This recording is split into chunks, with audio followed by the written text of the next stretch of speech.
everyone to our channel. I'm Stoner and Lushing It I'm at the Lush. same. And this is Stoner and Lush.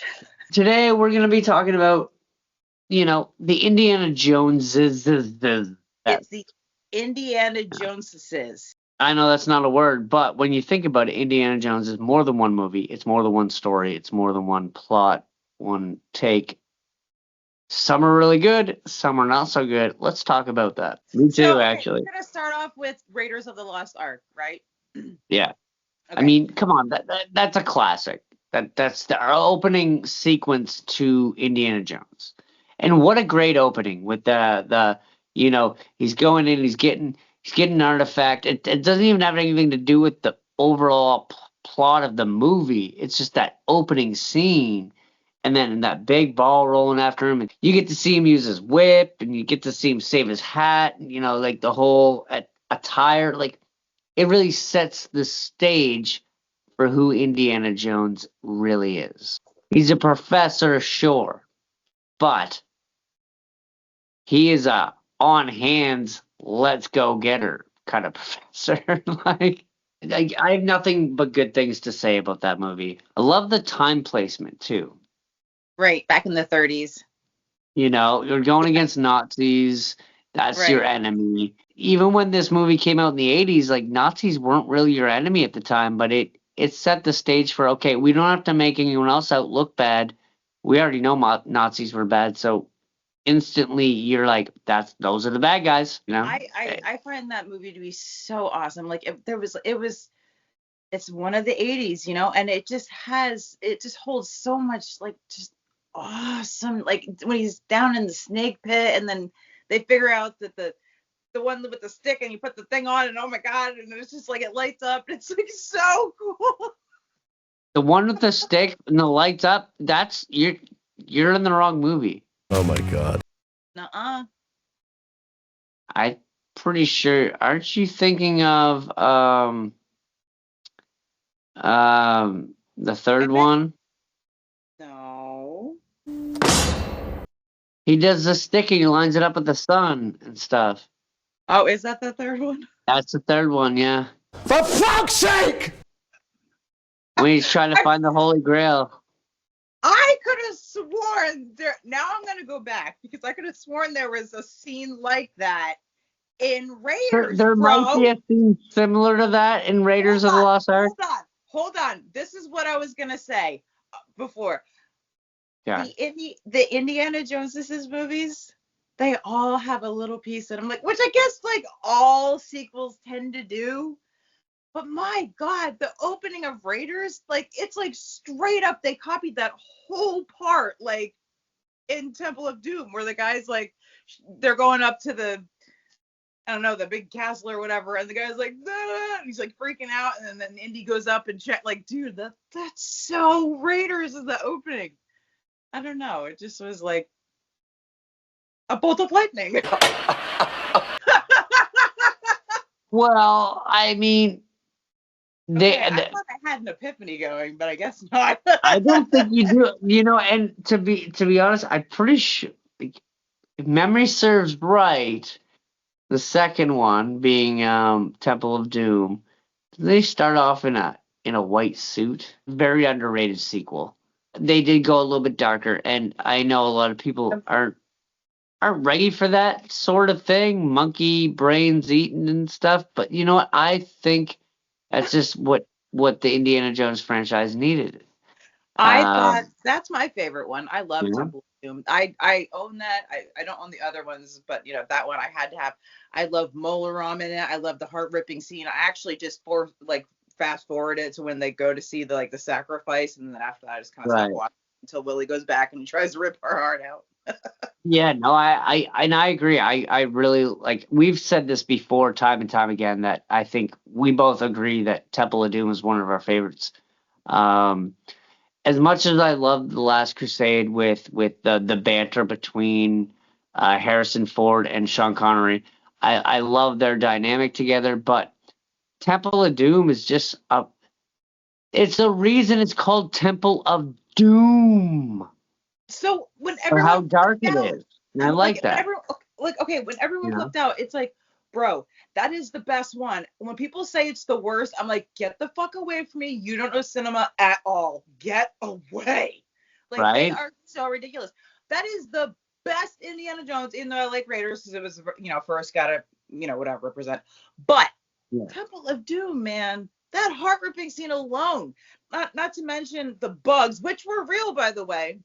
Yeah. She Yeah. actually had all those bugs on her, and she was just like, That's crazy, right? everything was Like, authentic. Everything about it is good, like the temples, the palace, the underground, all that stuff. I love the whole sequence of them, and of course, okay, before I get to the sequence of them, going through the mines, which I thought was fantastic, by the way. Actually, no, I'm not. I'm telling you, fantastic scene.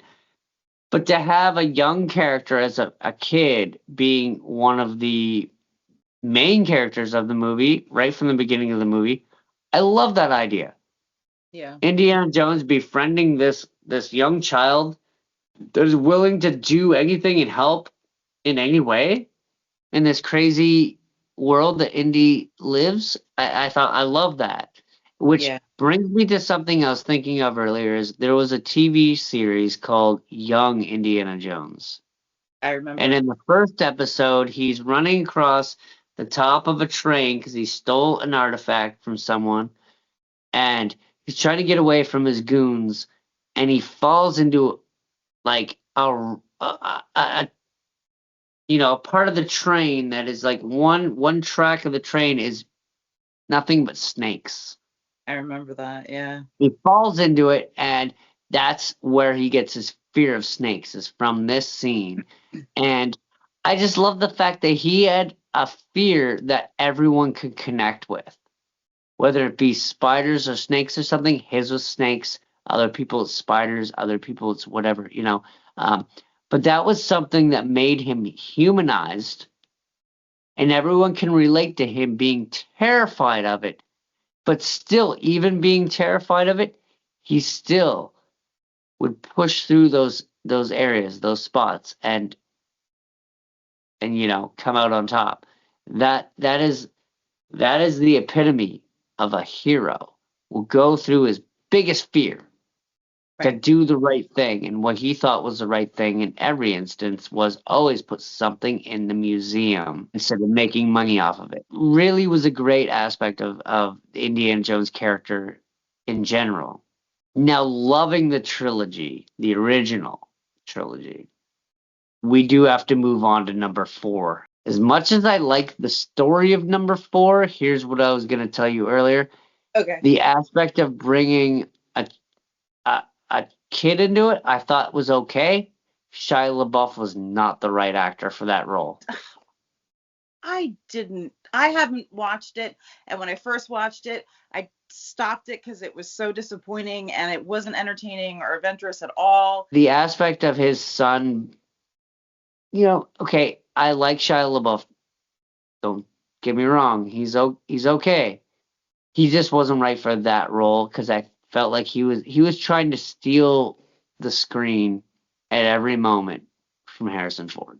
To move along to number 5, I like the answering to what happened to said character, and I'm like, I know it makes Indy feel bad, and I know it makes everyone feel something for Indy for oh, I lost my son. I'm glad. I could not go another movie with Shia LaBeouf trying to steal the screen from Harrison Ford when this is his baby. Okay, did much prefer Dial of Destiny over Kingdom of the Crystal Skull. Yeah, I completely agree, and I didn't think I was gonna like Dial of Destiny because I never like anything new, and it's but I sat there. I was quite interested in it, so I thought it was. The ending was quite fun, and Yeah. I love how Indy was like sitting there in the plane, and he starts to see, the chests and bags move across the floor. He's like, time placement. Like the earth is moving constantly. no year, 1 year is the same spot for anything. And when he said that, and the doctor just kind of like, oh, I was like, oh no, are you gonna end up with dinosaurs or something? But they end up right at the right spot where the guy who created this thing was there, and that's how he got. And then I thought back, oh my God, the watch we saw, the broken watch we saw earlier in that tomb, in that spot, I was like, that's Indy's watch. He gave it to him to prove that it worked. And there it was later on. Indy finds it later on, doesn't even realize it's his own watch. Yeah. Love that little Easter egg thing in there. I don't know if many people noticed that, actually. Cool come around that this always had to happen. And that brings me back to like watching Lost, where everything that happened, and it had to happen that way, or it didn't happen. It's a full circle. It's the circle of life. Sounds like a real weenie. Realistically, they say the future, the present, and the past are all happening at the same time. And I think they did a really good job making Indy young in the newest one, in Dial of Destiny, at the beginning of the movie. I think they did a good job with that. And I enjoyed that backstory to that particular story.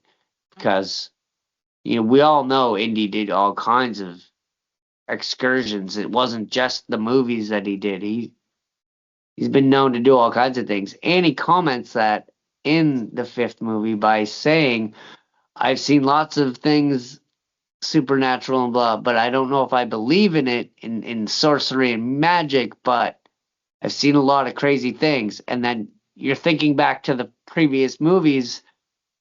I mean, geez, he saw the Ark open and kill everybody. He saw this old goblet, the Holy Grail, heal someone. He's seen, like what he saw in Temple of Doom, someone's heart being ripped out of their body and they're still screaming afterwards for death. Like, he's seen a lot of crazy stuff, and the movies are just the tip of the iceberg with his stories. Well, that was our talk about Indiana Jones, guys. I hope you enjoyed it. Don't forget to hit that like, subscribe, and notification bell. You want to hear more about movies, and if you want us to cover a specific movie like we used to, we'll gladly do it. Just send us in the comments. And what other franchises you would like us to dive into and talk about. Bye.